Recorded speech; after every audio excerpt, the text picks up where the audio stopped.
முதுகு வலி, கழுத்து வலிலாம் வர அளவுக்கு நம்ம பண்ண 3 கேஜில ஃபுட்பால் தீம் பார்ட் 2 தான் நம்ம பார்க்க போறோம். லாஸ்ட் வீடியோலயே நம்ம வந்து க்ரம் கோட்லாம் ஃபினிஷ் பண்ணியாச்சு. இப்ப வந்து ஐசிங் ஒர்க் தான் ஸ்டார்ட் பண்ணியிருக்கேன். நம்மளோட பொறுமை எவ்வளோங்கிறது இந்த ஐசிங் கம்ப்ளீட் பண்றதுலயே தெரிஞ்சிரும். ஏன்னா, இத கம்ப்ளீட் பண்ணி முடிக்கிறதுக்குள்ள 1/2 மணி நேரம் ஆயிடுச்சு. இந்த ஐசிங் வந்து நீட்டா, பெர்ஃபெக்ட்டா வரணும் அப்படிங்கிறதுக்காக.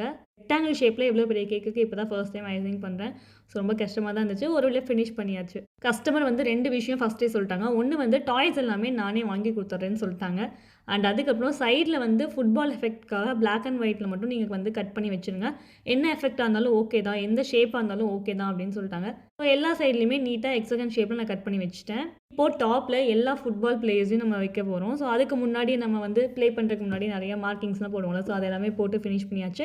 அண்ட் அதுக்கப்புறம் 2 சைடும் 2 நெட்ட வந்து நான் ஃபிக்ஸ் பண்ணிட்டோம். ரொம்ப நேரம் எடுத்துக்கிட்டனால கூட என் ஹஸ்பண்டையும் நான் வந்து ஹெல்ப்புக்கு கூப்பிட்டுக்கிட்டேன். அவரு வந்து அந்த மார்க்கிங்ஸ்க்கு எல்லாத்துக்கும் கட் பண்ணி குடுத்துட்டு இருந்தாரு. ஸோ அப்படியே நான் வந்து எல்லாத்தையும் எடுத்து அப்படியே ஃபிக்ஸ் பண்ணிட்டேன். இதுதான் நம்மளோட 3 கேஜி ஃபுட்பால் தீமோட டிசைன் அவுட்புட். ஸோ எப்படி இருக்குன்னு சொல்லி மறக்காம கமெண்ட் பண்ணுங்க. யாராவது ஃபுட்பால் பிளேயர் இல்ல ஃபுட்பால் லவர் அப்படின்னா மறக்காம கமெண்ட்ஸ்ல மென்ஷன் பண்ணுங்க. சேனலை அப்படியே சப்ஸ்கிரைப் பண்ணிக்கோங்க. பை. நெக்ஸ்ட் வீடியோல நம்ம பார்க்கலாம்.